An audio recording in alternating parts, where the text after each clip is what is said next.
mission in Washington, D.C. twice earlier. He was Deputy Chief of Mission at the Embassy of India in Washington, D.C. from July 2013 to January 2017. Earlier, he was First Secretary at the Embassy of India, Washington, D.C., responsible for liaison with the United States Congress from 1997 to 2000. He has also been at the Permanent Mission of India to United Nations, New York from July 2005 to February 2009. Prior to his current assignment in Washington, D.C., Ambassador Sandhu was High Commissioner of India to Sri Lanka from January 2017 to January 2020. He had also served at the High Commission of India, Colombo, earlier as the head of the political wing from December 2000 to September 2004. Ambassador Sandhu was Consul General of India in Frankfurt from September 2011 to July 2013. He has worked in the Ministry of External Affairs in various capacities as Joint Secretary, United Nations, from March 2009 to August 2011, and later as Joint Secretary, Administration, heading the Human Resources Division. He was Officer on Special Duty, Ministry of External Affairs from December 1995 to March 1997 and was responsible for liaison with foreign media in India. In a distinguished career spanning over 30 years in the Indian Foreign Service since 1988, Ambassador Sandhu started his diplomatic career from former Soviet Union, now Russia, where he worked as Third Secretary Political and Second Secretary Commercial in the Indian Mission from 1990 to 1992. Following the breakup of Soviet Union, he was sent to open a new embassy in Ukraine. He served as head of political and administration wings in Indian Embassy in Kiev from 1992 to 1994. Born on 23 January 1963 in a family of educationists, Ambassador Sandhu studied at the Lawrence School, Sanavar, and graduated with history honors from St. Stephen's College, Delhi. He pursued a master's degree in international relations at the Jawaharlal Nehru University, New Delhi. Ambassador Sandhu is married to Mrs. Reenat Sandhu, who is a senior officer in the Indian Foreign Service. They have 2 children. His interests include books, movies, and outdoor sports. Ambassador Sandhu assumed charge as Ambassador to the United States on February 3, 2020. Ambassador Sandhu presented his credentials to the President of the United States of America, Mr. Donald Trump, at the Oval Office of the White House on February 6, 2020. Please join me in welcoming His Excellency, Ambassador Taranjit Singh Sandhu.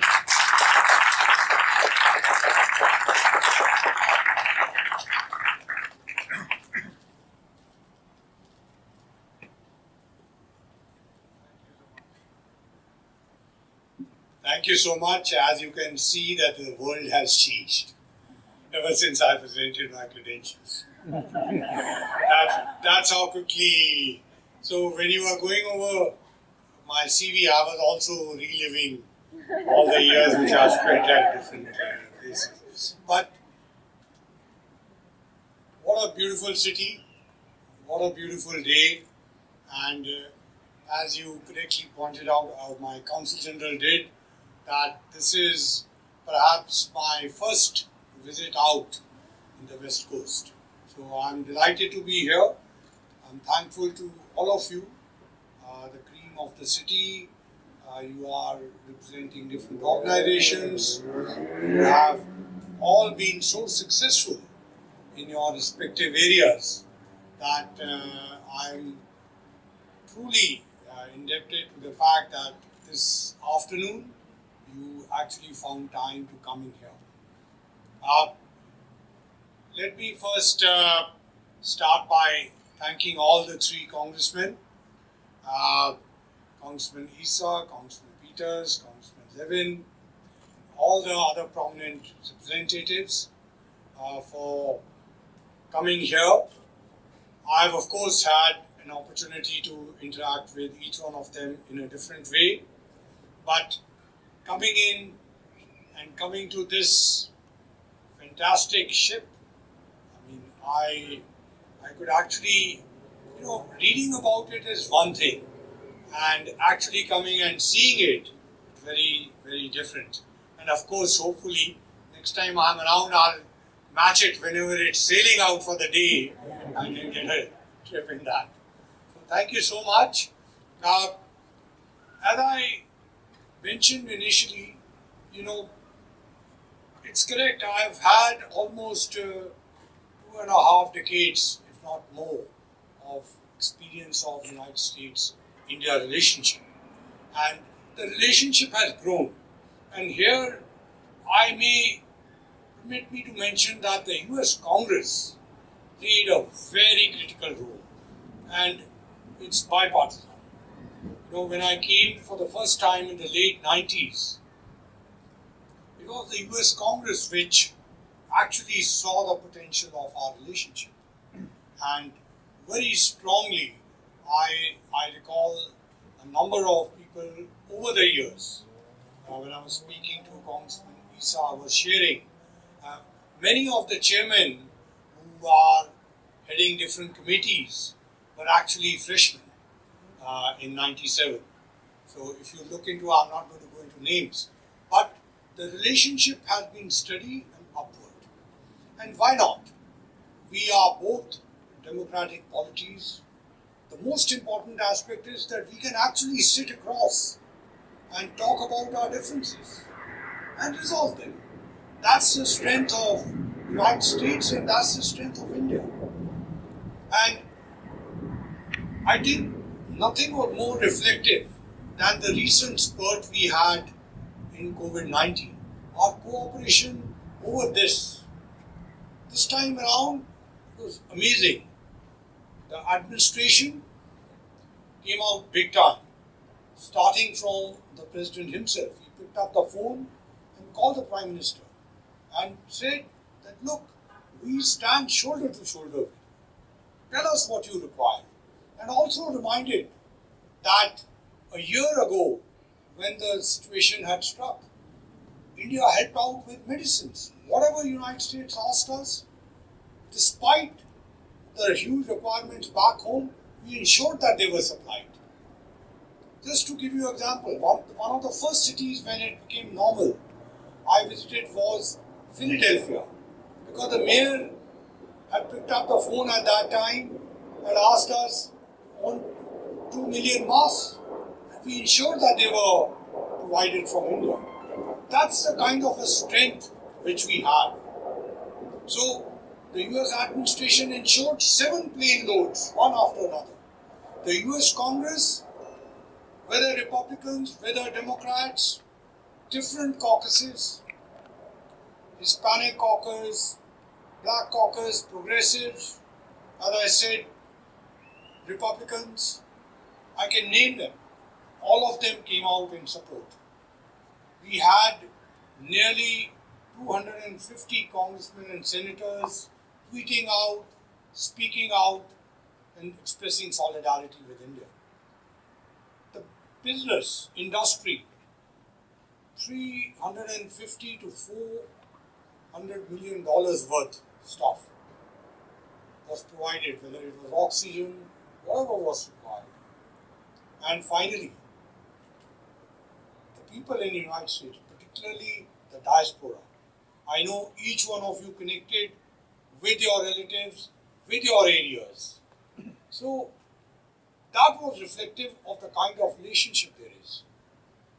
I don't want to take too much time, but I just want to mention to you, because you come from diverse areas, you have excelled in different places.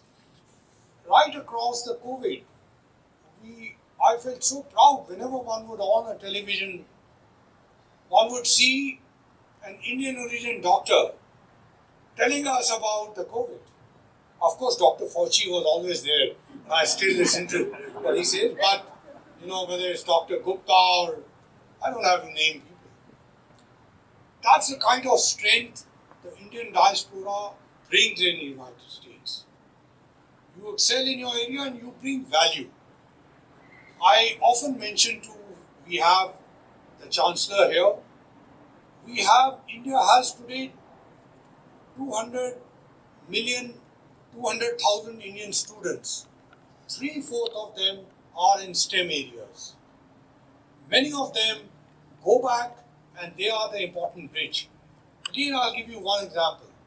One of the pharmaceutical companies which is producing the COVID-19 vaccine, that couple studied here, went back in India, started a startup.